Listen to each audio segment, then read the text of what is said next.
Hi, everyone. Welcome to Azure User Group Sweden. Happy weekend to everyone. Hi, Håkan. Hello, Jonah. Hi, how are you? I'm great. Thank you for asking. How about you? Yeah, it's pretty good. Yes, it's great. And today we will be having an interesting session. So, we will have a session about the 10 things you need to do to build a rock solid Azure tenant. And this is with Mustafa Toroman, who's joining us today live at Azure User Group Sweden. And before we start and introduce our speaker today, I would like to introduce ourselves first. I would like to introduce Håkan Silvernagel, who is my co-leader at Azure User Group Sweden. He is an AI MVP, Microsoft AI MVP. He is the manager for big data and AI at Miles. And he is also a strong community leader everywhere, especially for leading the AI school AI 42, .NET Norwegian user group, and also Oslo AI and a lot of other community that he does. So yes, that's Håkan. Yeah, thank you so much. So I'm also very proud and happy to be able to introduce Jonah. So Jonah Anderson is the founder of our user group, and she's also a Microsoft Azure MVP and a certified trainer. And in addition to that, she is a mentor, a public speaker, a blogger, and also a podcast host. And she works as a cloud and DevOps engineer. And in addition, she is also a book author for O'Reilly. Yes, that's very better better interaction, Håkan. Thank you so much. I miss some of yours. We have a lot of titles, but that's what we do. Who loves community and sharing knowledge for everyone. Yeah, so that's us, and it's good that you got to know us, especially those that are joining us for the first time. And before we kickstart our great session coming, would like to remind everyone about our code of conduct. So Azure User Group Sweden community is expecting everyone to be nice and friendly, uh, listen and be respectful to others, even in the live chat or even after session Zoom meetings we have. Seek to understand, not criticize. Be curious and ask questions and open your ideas, and be inclusive and respectful in your comments during our sessions. And if you have questions about our code of conduct or you have concerns, feel free to reach out to me and Håkan directly. Okay. And learner, go ahead, Håkan. You can share about Yes. this. Yeah, so we also are welcome you to claim your learner badge here. So if you want to have your learner badger, you can go to the Bitly link, Azure Sweden / Azure Security, and then you will get a very nice learner badge from us. Yes, and also the learning path as Yes. well, the QR code. Yes, that's great. And we will also be having the standard 15-20 minute after session virtual fika to those that who wants to join us casually with our guest speaker today and ask about Azure security related questions that you're wondering about or about the session. Okay. Yes.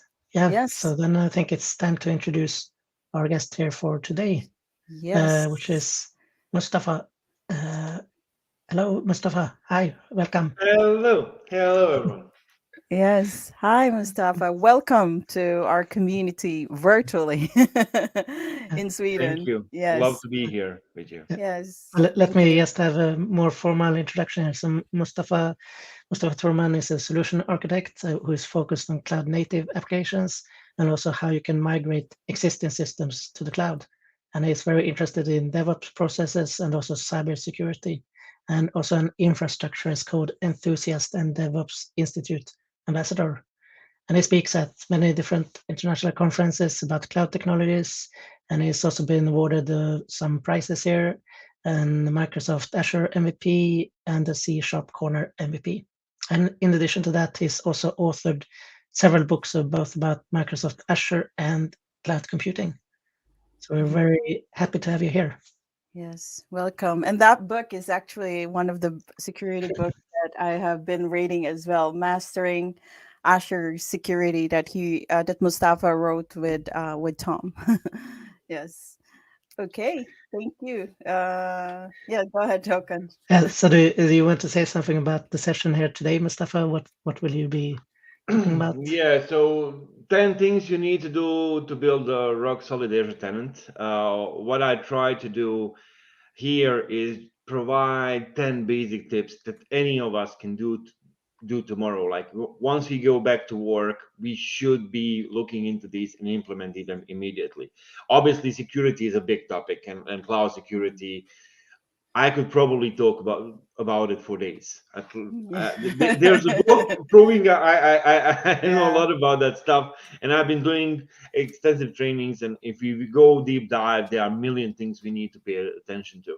But with these 10 things, I'm trying to focus on the most important things and things that everyone should be doing right now from the very start. Yes, I like that. Yeah, I'm actually interested to listen to this as well. So, yes, so yeah, you're ready to rock the stage to give a rock solid Azure tenant, Mustafa. So, Okay. yeah, let me just show your presentation. And yes, we'll remove ourselves. So, the stage is yours. Thank you. Okay, so as we said, 10 things you need to do to build a rock solid Azure tenant. There was already said a lot about me, so no reason to lose any more time about it. Only I work as a principal architect with the DevOps team. Here is my Twitter handle. If anyone wants to reach out, if I can give you any assistance, feel free to do so. I always try to answer the messages. If I don't do it immediately, I'm probably very busy, but it will come eventually. Let's start with a little introduction to cloud security in general. So there are little the security in the cloud is a little bit different than what we had previously, or than what we did in on-prem data centers.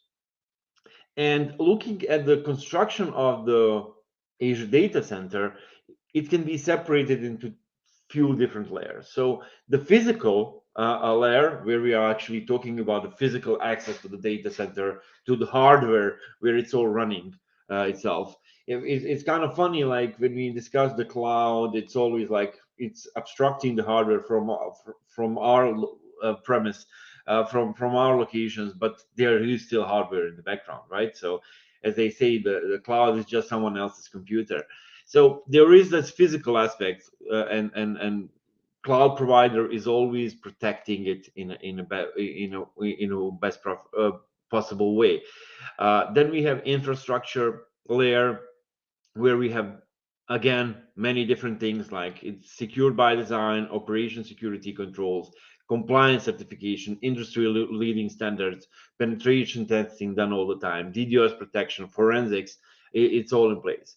Then we go to the network layer, where we have isolation between customer environments, access control lists, force tunneling, security appliances, and other stuff. And finally, we get to virtual machine and application layer, where we have anti-malware, key vault, role-based access controls, login auditing.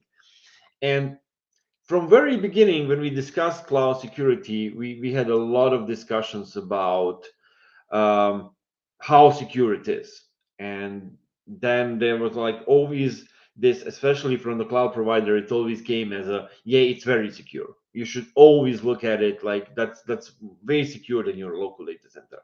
And to some extent, I do agree, but not by default. That's what we need to keep in mind. So the part that Microsoft as a cloud provider does in their Azure data centers, it's probably the part of the security they are responsible is probably more secure than most of the organization, like 99.9% of organization will ever reach. Uh, we can maybe exclude like military or some government agencies and stuff that are putting that security, especially the physical security and other stuff, kind of ahead of everyone else. But for most organizations, what cloud providers are doing, it's simply unreachable, because cloud provider is always doing it at certain scale, and we cannot compete with that. But putting stuff in the cloud doesn't make it secure by default.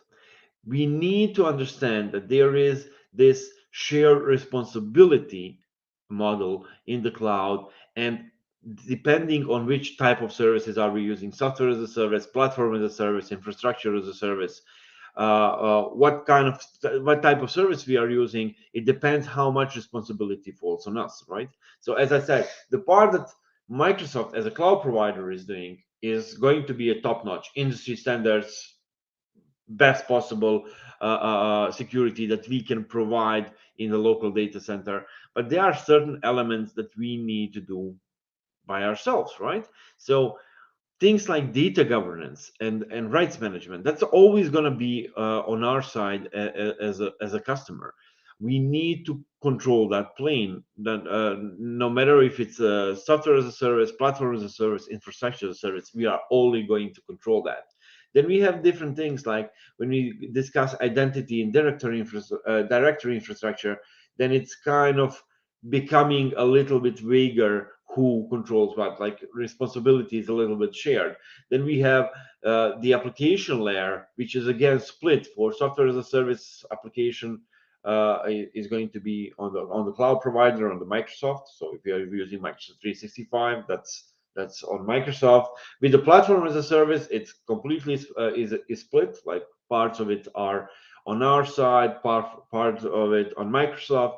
And finally, when we discuss infrastructure as a service, that completely falls on us, and it really complies only also with that infrastructure as a service, platform as a service, software as a service model, on how much control we get over the environment. So this is kind of like in the opposite direction. The more control we have, the more responsibilities on our side.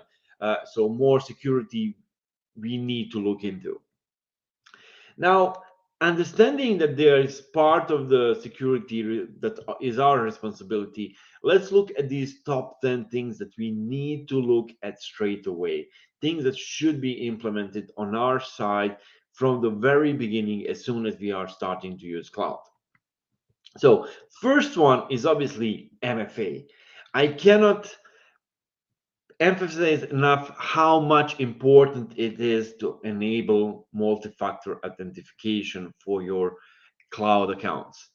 When we compare this part to on-prem and how we handle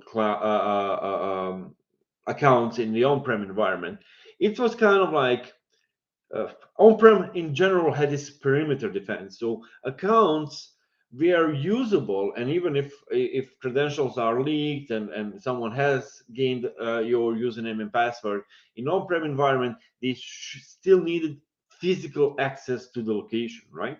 They needed to access your network to actually use that account and do any kind of damage. With the cloud, it's completely different. With the cloud, if your credentials are leaked, they can be used from anywhere in the world, because everything is online, it's reachable over internet. And now we are no longer protected by this physical location, because everything is accessible from any point in the world. So multi-factor authentication as an additional layer is very important. I definitely recommend doing this. It should be a default, and not just for Microsoft Azure. Any type of online account that you have, you should have multi-factor authentication enabled on it. Easiest way to do it is definitely with Authenticator app, which is very simple to use, easy to use, and after all, our mobile phones are with us at all times. Like we don't. There are different ways of doing this. They could be physical tokens and other stuff, but we don't leave anywhere without our mobile phones, right? They are always with us. When we sleep, they are right next to us, next to our bed. When we go outside, we could forget everything else, but we are not going to forget our mobile phones. So they are very convenient and easy way to do this.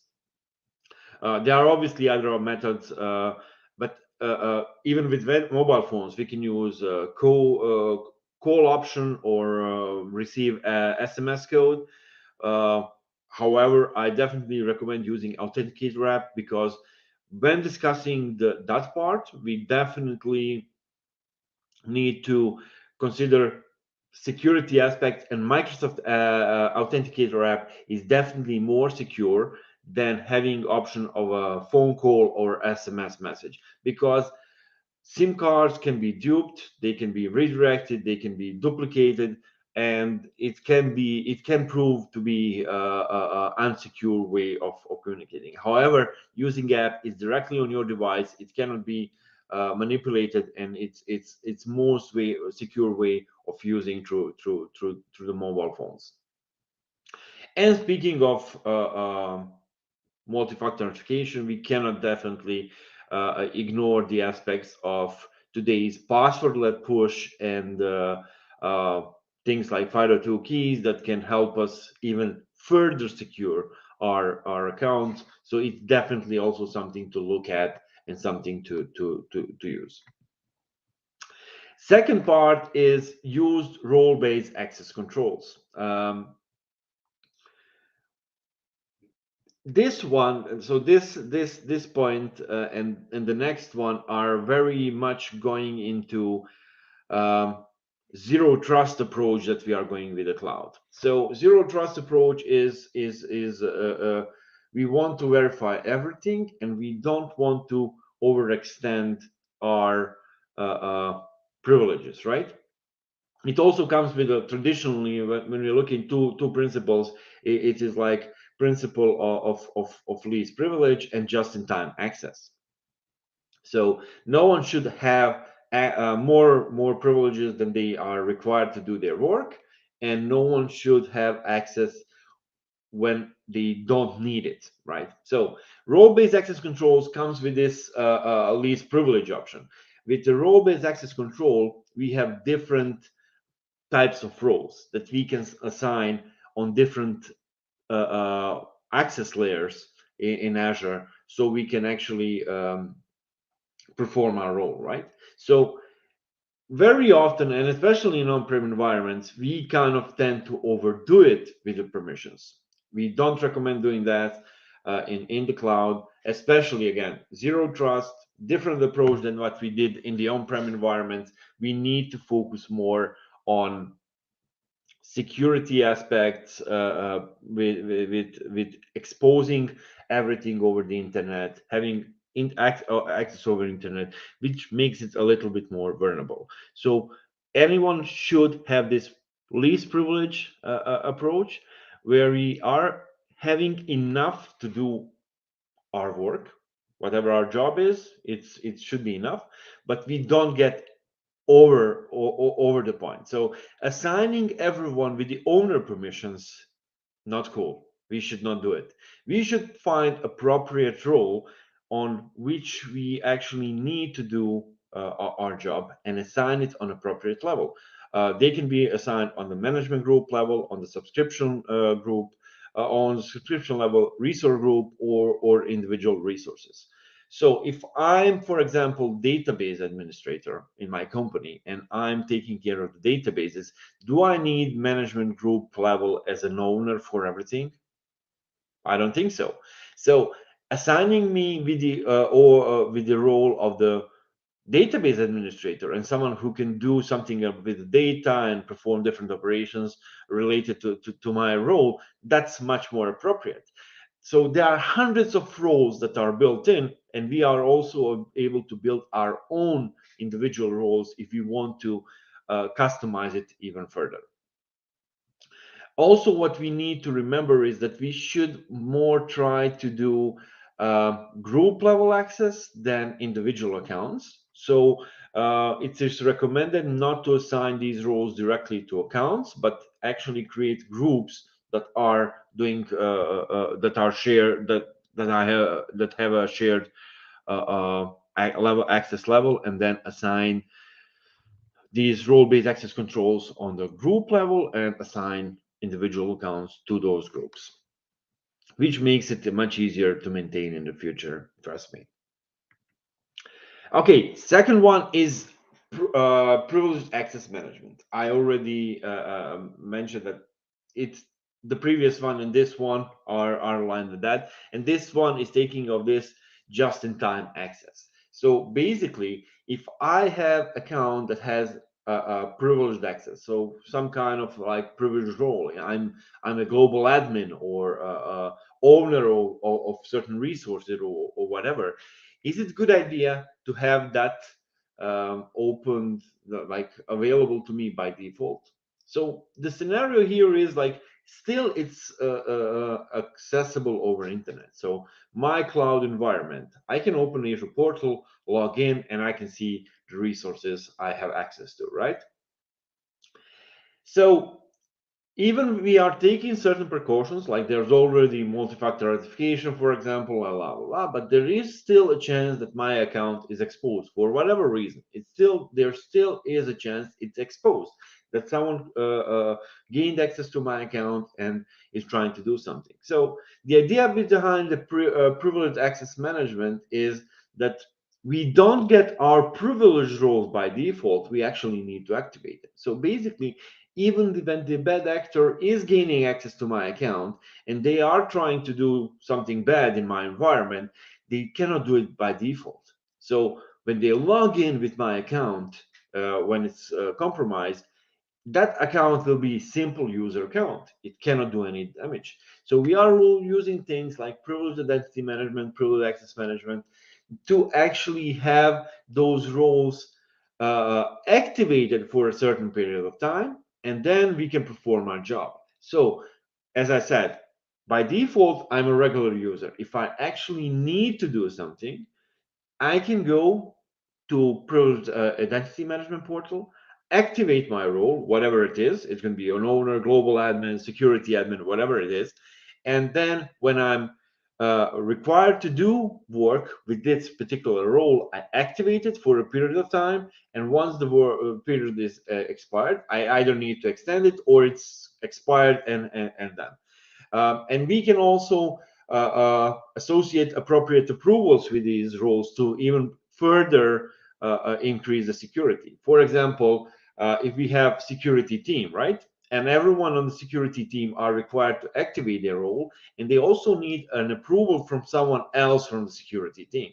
So if for example, my account is compromised, and then someone tries to gain access to it, and they know that we are using privileged identity management, and they go into the portal and try to activate a role. But then my colleague, who knows that I'm on a vacation right now, is kind of thinking, yeah, something's wrong here. Like Mustafa is not in the office this week, and he should not be activating security administrator role right now, and decline that activation is completed. So there are many methods and definitely a way to improve security of our environments. Next one is secure endpoints. So with the public cloud and especially with the platform as a service model, most of the services by default are accessible over the internet, right? So whatever it is, like for web applications, that's probably not the best example, because for most of the time you want the web applications to be accessible over the internet, right? That's their entire point. Web, internet, applications, accessible, right? But let's look at the other services from the platform as a service, like databases, right? For example, like many different options from Azure SQL, Cosmos DB, whatever you want to use, then maybe storage accounts, all kind of backend services that should not be exposed directly to the internet. Like there should not be access. So there is an option that we should elevate and use private endpoints for these kind of things, because it will increase security of our services. We are not exposing our endpoints anymore unless it's really necessary. So any service, like I mentioned, databases, storage, service bus, whatever you're using inside your application, whatever doesn't need to have public access, it should be protected with the private endpoints. because we are removing a certain element of exposure, a certain element of risk in this example. Certainly, like when we look at those services, like they have option to limit the access, but there is always a way to let's say network access, like Azure SQL database.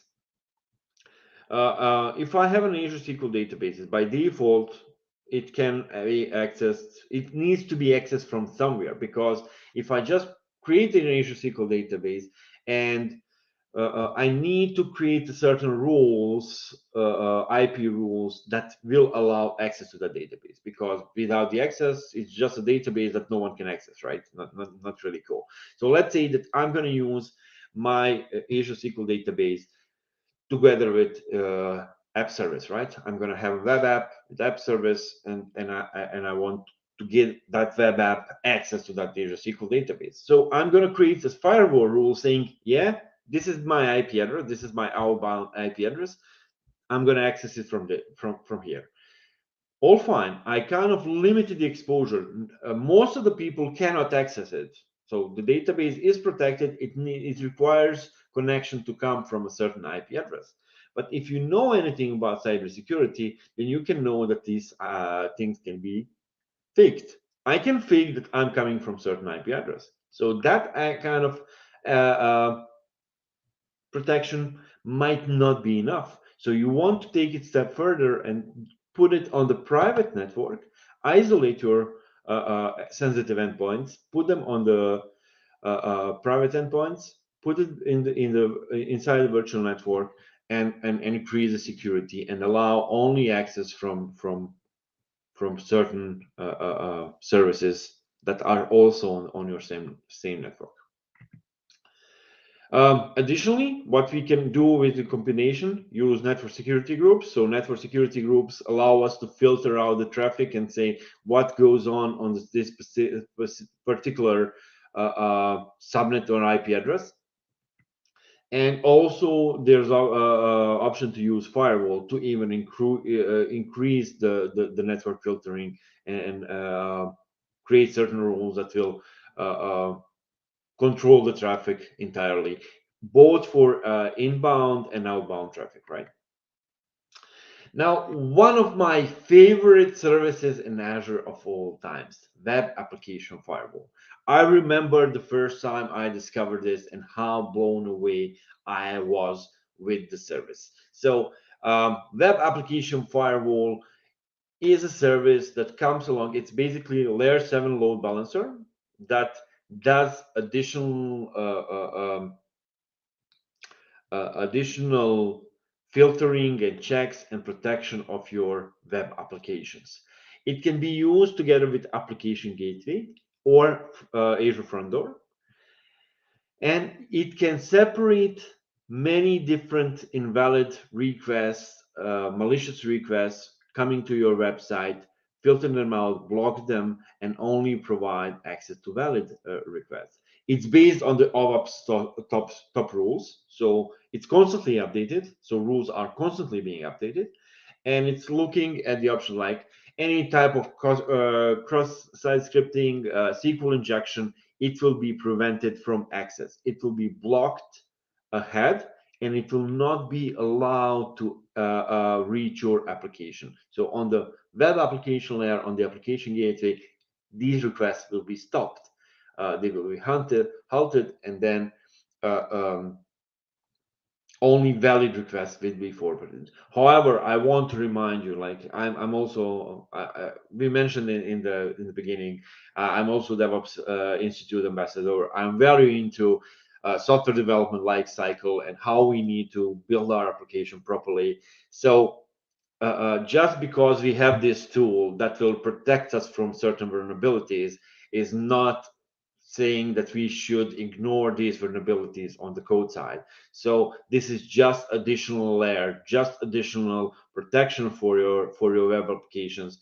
But please try to improve quality of the code, fix any vulnerabilities that they are in your code, kind of try to do certain code scannings that will provide you with the vulnerability assessment and try to fix those on the code level layer, rather than having only this, because no tool is perfect.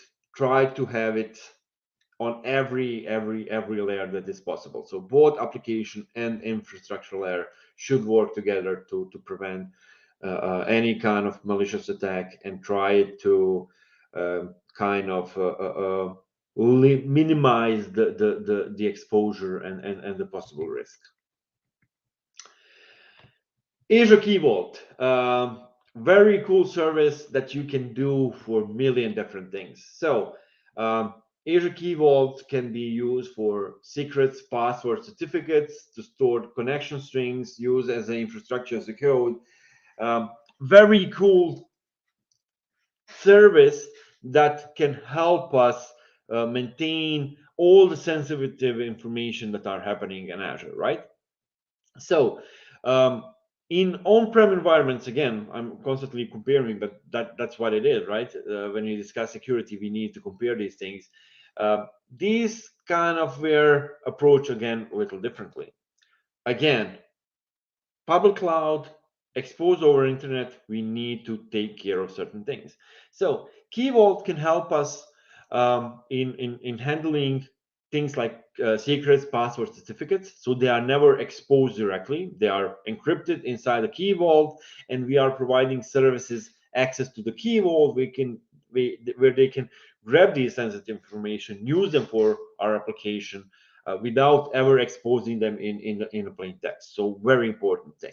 Same things goes to the connection strings. Like in the configuration web configs, we are going to store certain connection strings.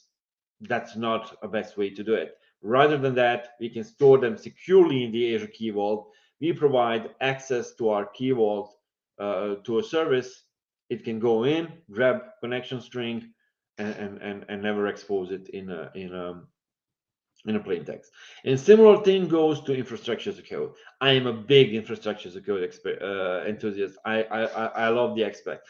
I kind of used infrastructure as a code before it was a very cool thing to do. I tried to automate everything I could possibly do, and the tools that we have today are just so cool. We can do so many different things, but many of the services, many of the things, they are requiring certain sensitive information. For when we are deploying services with the infrastructure as a code, we are going to need to provide things like admin passwords or certificate for something, etc. Again, Key Vault to the rescue. We can store the sensitive information in the Key Vault and in our infrastructure in our infrastructure as a code.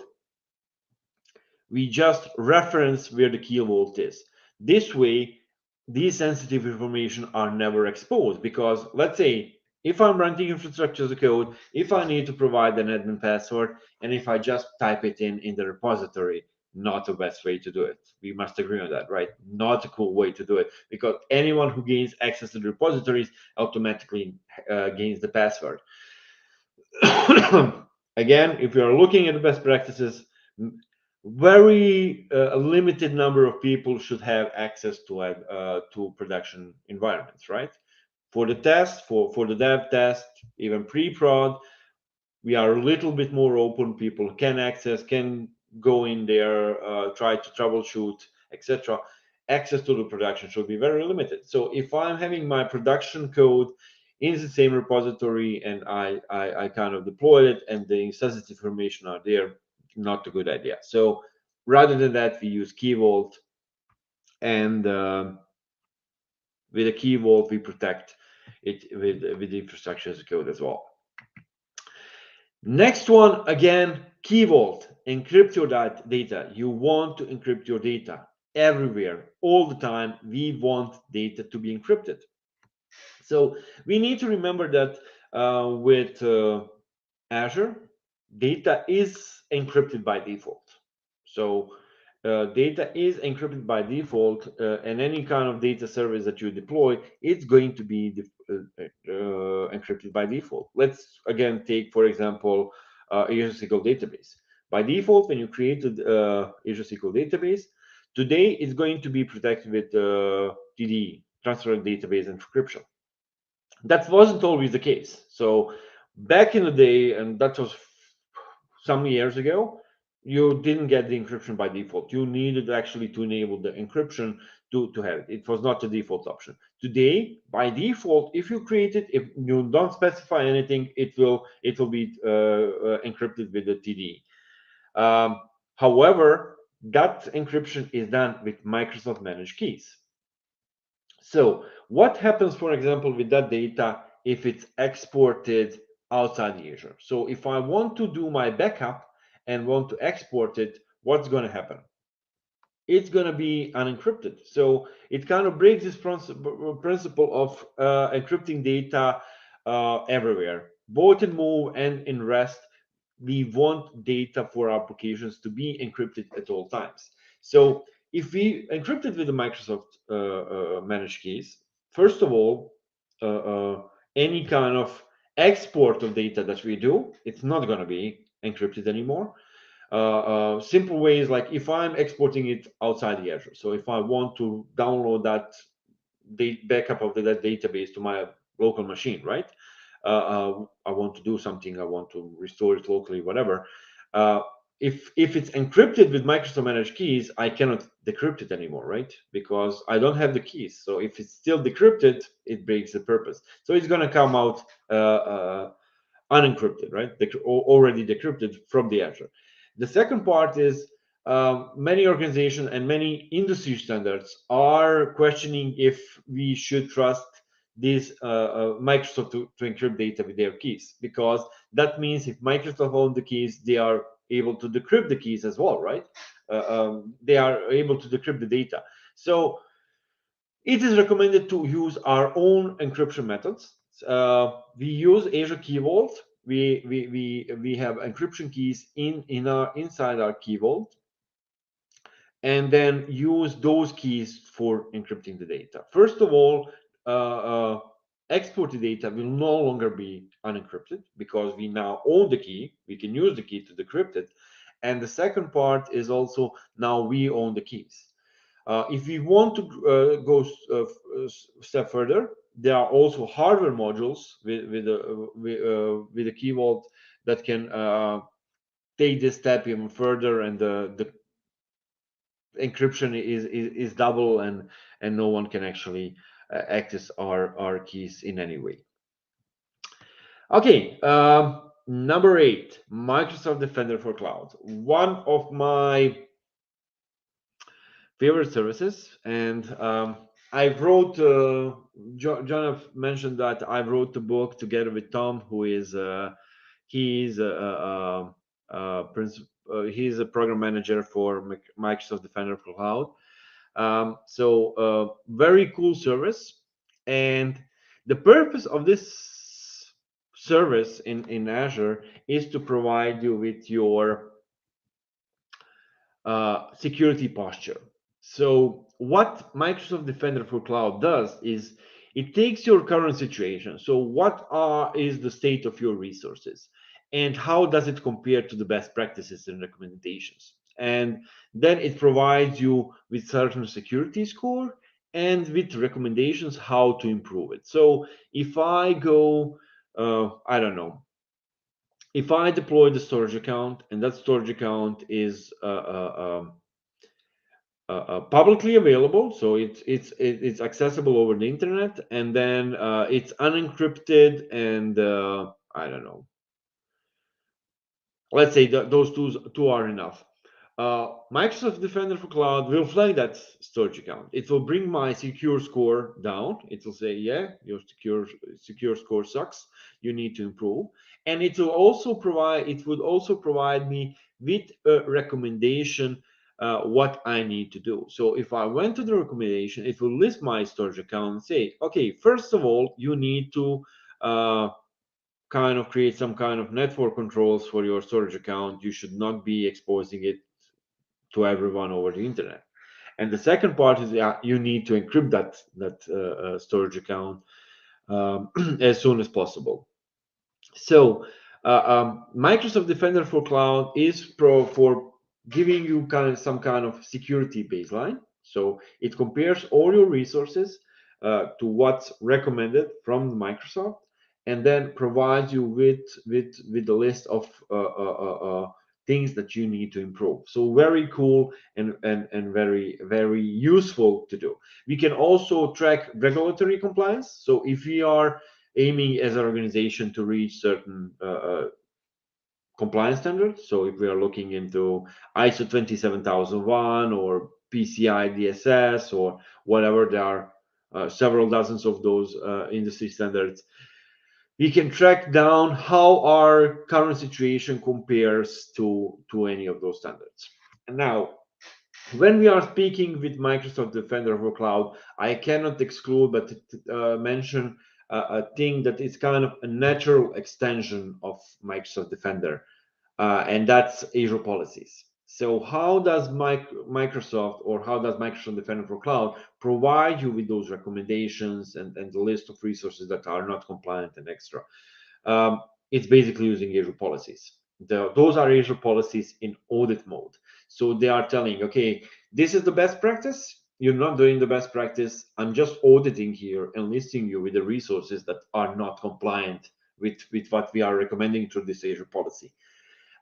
What you can also do with those Azure policies is, especially like in the beginning, audit is fine. It's just telling you what needs to be improved. But let's say I created a storage account. Microsoft Defender for Cloud told me, yeah, it's not compliant. You should fix that. I go there, I fix it, and now it's good. Like my secure score goes up. Everything is nice. I'm compliant to the standard, blah, blah, blah. But tomorrow, one of my colleagues comes along and deploys a new storage account and does the same thing all over again. Now, secure score drops again. It shows up as a new recommendation to fix this storage account, how to prevent it. But Azure policies, as I said, are coming. When we look at from the Microsoft Defender for Cloud, they are coming in the audit mode, but we can also put them in different modes, like deny, for example. So if I put a policy that's tracking down if my storage account is encrypted and if my storage account is exposed to all is exposed to internet, then I can switch it to deny effect and say, don't allow deployment of such service. So in that way, we are enforcing that future deployments are going to be compliant. So definitely something to look into, and policies are a very cool way of keeping track of our environments and keeping them highly secure. Next one, Azure Sentinel or Microsoft Sentinel. It changed since then, but I've been many times asked what is the difference between Microsoft Defender for Cloud and Sentinel, because both are security tools, and then people are having a hard time to distinguish one from another. So Microsoft Sentinel is a SIEM solution. So it basically ingests a lot of logs, a lot of events in a single place, and then tries to provide you a way to query what's going on in your environments. It's a cloud solution, so it's totally cloud native, but allows you to ingest information from basically anywhere. You can ingest data from on-prem, you can ingest data from other clouds as well. The sky is the limit. Like whatever you want to do, you can get it. It uses logs analytic workspace to ingest data. Once the data is stored, you can use Azure Sentinel to analyze the data. So how you can do it? You can do it in many different ways. You can create your own queries, and then you can do manual threat hunting, searching through the logs, what's going to happen.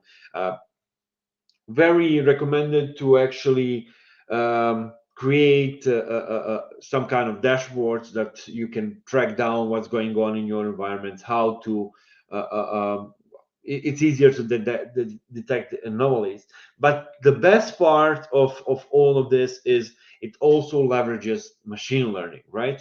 In the background, it analyzes data for you, and then it has ability to with the machine learning to detect certain incidents, certain events that we could not detect ourselves, or even connect events that on first glance look completely unrelated, but because Microsoft has this database, historical database, that tells them that if these 4 events happen in sequence, the 5th one is coming. So something that we could probably never see for ourselves, it helps us definitely understand better what's going on in our environment, and we can detect any kind of incident, security incident, and different alerts almost in real time, and try to stop bad actors from doing certain damage in our environments before it actually happens. Many times I often discuss the security aspects and what happens when someone is in your environment. So if we look at the traditional environments, it takes up to 9 months to detect that bad actor is inside your network. So 9 months is a lot of time. They can do a lot of bad things in your environment in the 9 months. They can steal a lot of data, manipulate that data to their advantage. They can destroy some services for you, create you a complete downtime, etc. It can be bad.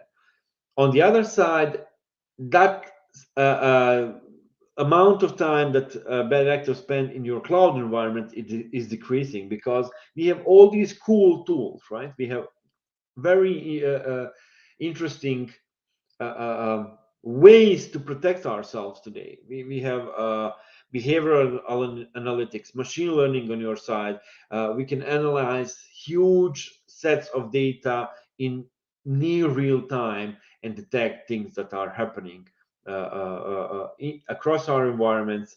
It doesn't really matter which cloud, is it on-prem. We can interconnect everything. Everything is meshed together, and we can detect attacks on our organization across different vectors, across different services, across different environments, etc.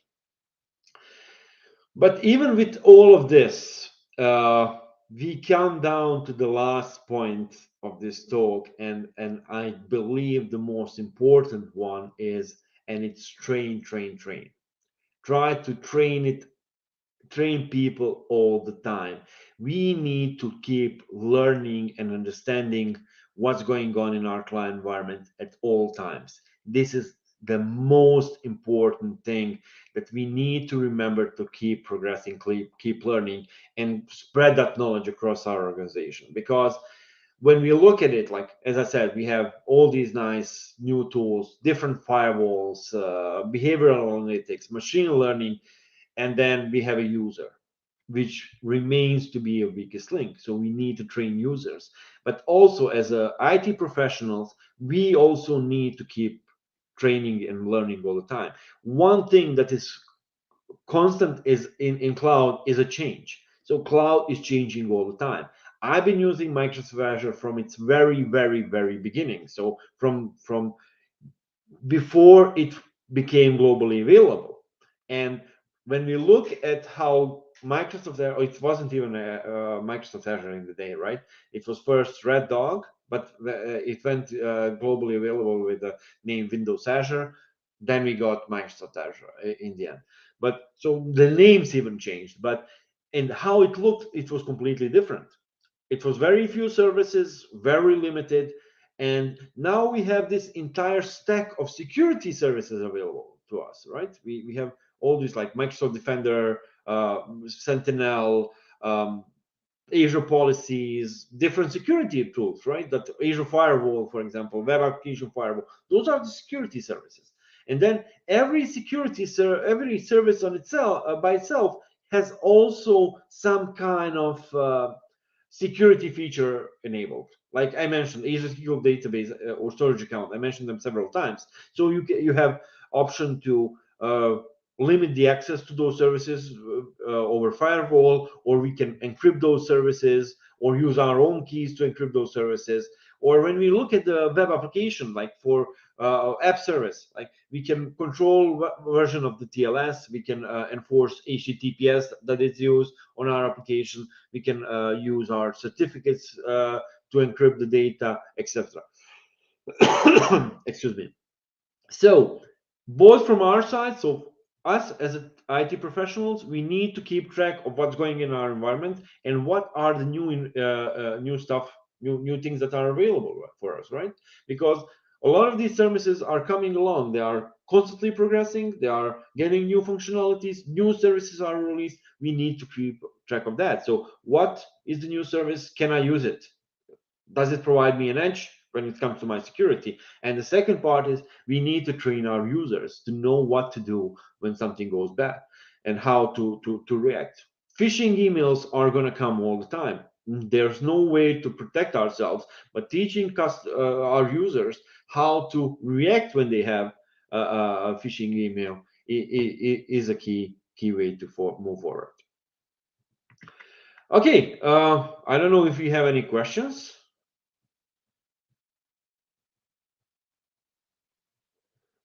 I will keep waiting for questions, but anyway, thank you for your time. I hope that you found the session interesting, that it was informative, and I'm still waiting if there's any questions. Yeah, we do have a question that came right now. And thank you. Well, first, I want to say thank you so much, Mustafa, for the great tips. I literally wrote down the tips that you have in one Thank to you. 10. Yes, that's right. But we do have a question actually from Nikos.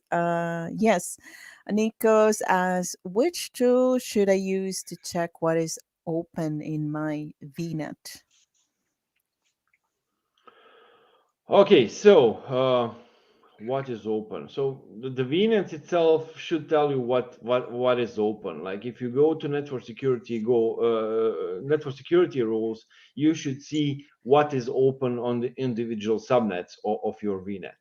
By default, if you don't have a network security group, everything is open, right? It's everything is like you should have on each of the subnets, you should have network security group assigned that will limit access to certain ports that you should say they should access. If you just put it out, if you just create a virtual network and the subnet without any protection, everything is open. So you need to be very careful on how there's no direct tool that maybe Network Watcher can tell you different things, but you would not see what is open, but you can check if it's open. Let's say like that. Okay, thank you. Uh, We have, yeah, go there's ahead. Yeah, there's go ahead. another question here, also from Nikos. He says, another question: am I safe enough with an app proxy or a relay? Depends on how you set it up. It can be a way to be protected. It really depends. It can be a very good way to protect yourself. A proxy, really, that's essentially the same thing. But it's also very important to understand your entire architecture and how you communicate. It's very important that even if you have a proxy, it should still be encrypted. The trust, how the communication identification works between the two sides, it's still something we need to take care of. Okay. Yeah, thank you. Nico said, thank you for the answer. I do So, actually, we don't have any other question from the audience that I see so far. Do you have any questions, Håkan, before I shoot in mine? I have a few thoughts right now.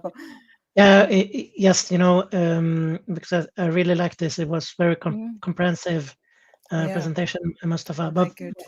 what would you say if you would just recommend one thing? What would you recommend then? if I had to say one thing out of these 10, what one thing that we should do? Start with the MFA, definitely. For Hmm. everything, any online account that you have, enable MFA on it. Yes. I have a follow-up question before we take Nika's other question.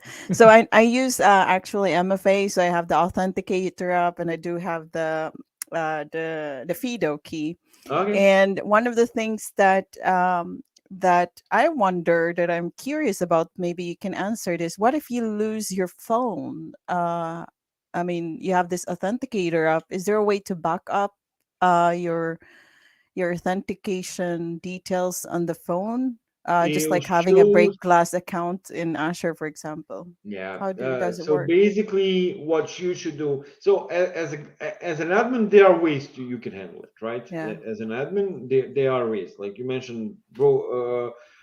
Break glass account can happen, that can restart, but as a user you might end up in a difficult situation.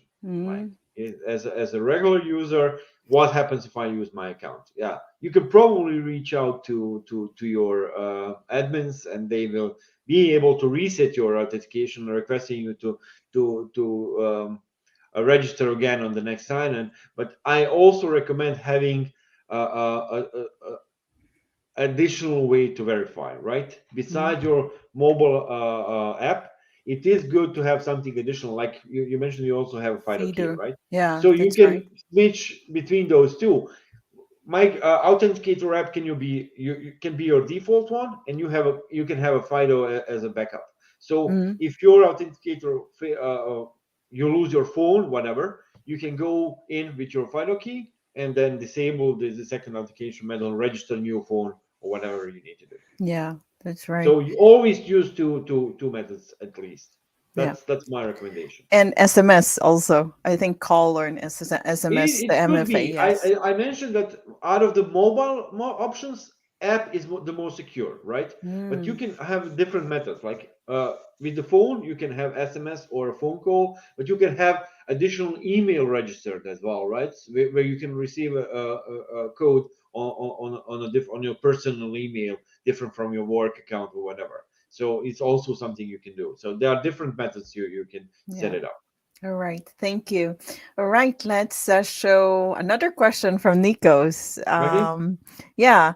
I have an on premises machine located in the intranet via an app proxy. I connect to an app service and then to API management. Is it safe enough? I cannot say with 100% certainty because before looking into entire configuration and the setup, but it sounds fine. Like the workflow you mentioned here, intranet, app proxy, application app in the process, that sounds fine. Like it sounds fine as a process. It's question if it's configured properly, but it it should work in theory. Mm, thank you for that. A comment from Stefan about my question that we can back up also with the And Microsoft that's the account. point, right? If you don't have a backup for your MFA, then you might get in a problem. It has an ability to back up. However, there is like it. How many of you try to restore it? Restore the backup. No, here Yes. let's put it like I have my Authenticator app has a huge list of accounts for different clients for whatever. So Mm, first I use it for everything, for my personal things. So my all my personal accounts are in there, and then I have my work account, then I have accounts for different customers as well in there, and the list is huge. So let's say for my work account, I have a backup, I restore it. All good, sounds fine. Like I see all the accounts, I restore the backup, and I can see my work account in the list. However, there's a question mark next to it, and it asks me to go to my account details for my work account and verify the method, which I cannot do because I need way to get in. I need additional way to get to my account. So it's kind of like it's a cool thing, but doesn't work all the time. yes, that's a good input from you. I That's a good one. Yes, thank you also, Stefan, for sharing your input there. Yes, I think we don't have any more questions so far. And we are in the last minute. So, any more further questions we can take on our 15, 20 minutes after session, Fika? with everyone. So please join us. Mustafa will be there and spare his free time with us this weekend to answer more questions related to Azure security. And I But did believe, we show yeah. the link here? Ah, yes, I do actually have the link prepared. Ah. Let me just send it on the chat. It was me that was organizing this one. So the link is shown there. Let me just go to my bit.ly link to share it with you. So in the chat, that is the link to our Zoom meeting if you want to join us and mingle a bit before we finalize our session later. Yes. Anything else? By the way, Mustafa, how can our friends and community reach out to you or connect with you if they want to follow your work? There's Twitter handle right there in my name, or LinkedIn, whatever you Yes. prefer. Yes. And I also recommend the book. I love the books about security. I'm actually preparing myself to get certified as Azure security engineer. So the AZ 500 is also a good associate certification to take if you want to be better in Azure security. And I truly believe as a developer, we really need to start from the code and not wait until it's in production in terms of that. Yes, Håkan, any Mhm. final words before we switch? Now, just wish everyone a happy weekend and a relaxing weekend here, and hope to Yes. see you next time. Yeah, at the Fika session as well Mm. after Yes. this. All right. So thank you everyone and thank you Mustafa. Have a great weekend. Bye-bye. Thank you, everyone. Bye.